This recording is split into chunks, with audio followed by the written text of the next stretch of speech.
Old NCERT Class 6 Ancient History by Romila Thaper. Introduction. The study of Indian history. I am sure you have often asked yourself why you are studying history. Studying history is one way of getting to know the past. History is an attempt to understand how and why our ancestors lived as they did, what difficulties they met with, and in what manner they overcame them. It is important for you to be acquainted with the past because then you will understand better what is happening in the India of today. You will come to know the story of your country, which started many centuries ago. You will come to know the kings and statesmen who ruled and the people who made the story possible. You will also come to know why you are speaking the language which you speak. Apart from this, it is exciting to study the past. It is like playing a game of treasure hunt. There are clues hidden in all kinds of places, and when you find one clue, it leads you to the next slowly. Step by step, you arrive at the treasure. In this case, the treasure is an understanding of what went on in the world and in our country long before you were born. The past of is very long. It goes back several thousand years. We learn about it from the evidence which our ancestors have left behind. For the near past, we have written and printed records.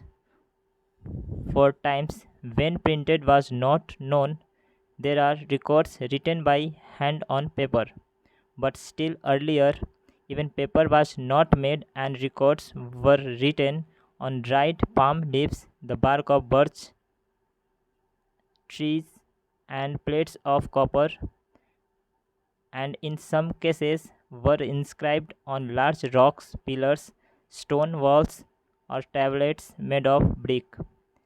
There was a time still further back when even writing was unknown. Our knowledge of the life of people in those ancient days comes from the objects which they left behind, as for example, their pottery or their weapons and tools. These are things which are solid and which you can see and touch, and these have sometimes to be.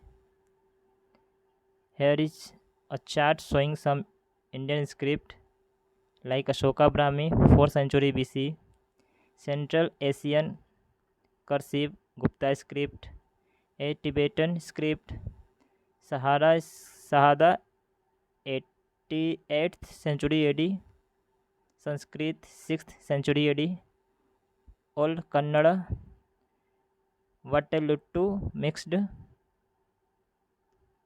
with Grantha 9th century AD, Bengali, Gujarati, Multani, Tamil.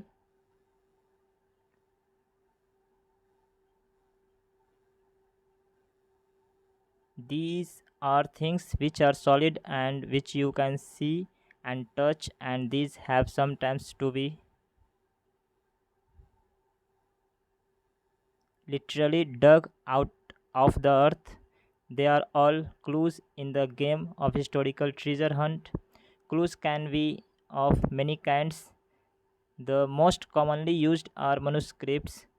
Manuscripts are ancient books written either on dried palm leaves or the thin bark of the birch tree or on paper. Generally, the latter kind have survived, though books written on paper are not as old as the others. Some of the languages in which the very old books are written are languages which we in India do not use in everyday life anymore, such as Pali and Prakrit. Others are written in Sanskrit and Arabic, which we still study and use in our religious ceremonies, although we do not speak them at home. Yet others are written in Tamil, a language which is spoken in South India and whose literature goes back to an early period. These are called classical languages, and the history of any parts of the world is recorded in various classical languages. In Europe, ancient manuscripts were often written in Greek and Latin. In Western Asia, they were written in Arabic and Hebrew, and in China, classical Chinese was used. The writing or the scripts in which the manuscripts of India are written resemble the modern scripts. For example, you could probably read the scripts in which Sanskrit manuscripts are written, the Devanagari script, although you will not understand what was written until you learn Sanskrit. But the writing which was used 2000 years ago looks different, and in order to read that, you would have to be specially trained. This very ancient writing has not survived in many manuscripts, but largely in inscriptions. Writing which is engraved either on a stone surface or on metal or brick is called an inscription. Many such inscriptions have been found all over India and in many languages. These are also clues in piecing together the past. Manuscripts are generally found in libraries, but inscriptions can be found on rocks, pillars, bricks, buildings, and metal plates.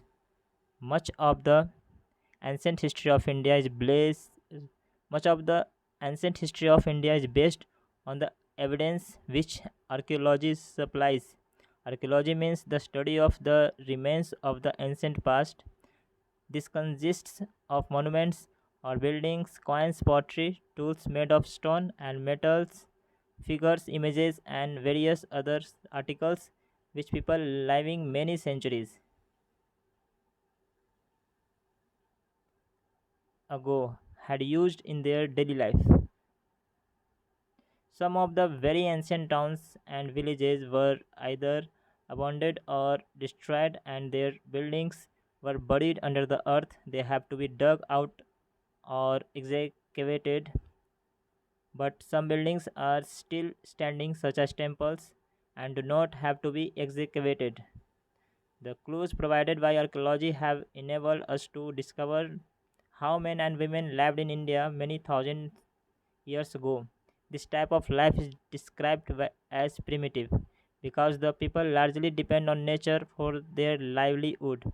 Their food was not cooked and their clothes not sewn, and they had no houses.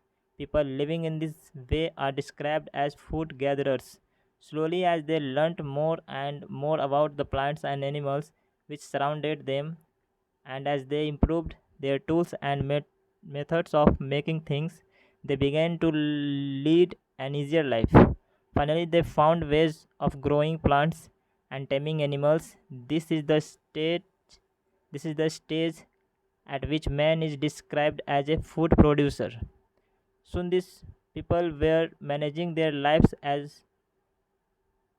so well that they were not only dwelling in comfort but had leisure hours to think and to record their thoughts and to improve their ways of living.